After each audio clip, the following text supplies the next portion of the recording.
सबैलाई नमस्ते मेरो फेसबुक पेजमा गाइजहरु। आज यस्तो भाटा छ हाम्रो छतमा, यस्तो मजाले फलेको छ अन्डा, एकदम अन्डा जस्तो भाटा हो। यहाँ पनि छ, यस्तो मजाले फुल खेलेको छ, यस्तो दामी छ। यसको तरकारी पनि मिठो हुन्छ, अरु भाटा जस्तो हुँदैन।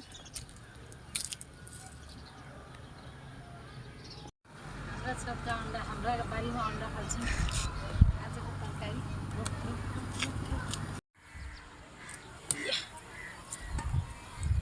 खाने कोही चाहना छ भने आउनु होला है।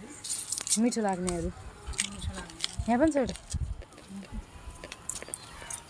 रेकर्ड चाहिँ लामो 16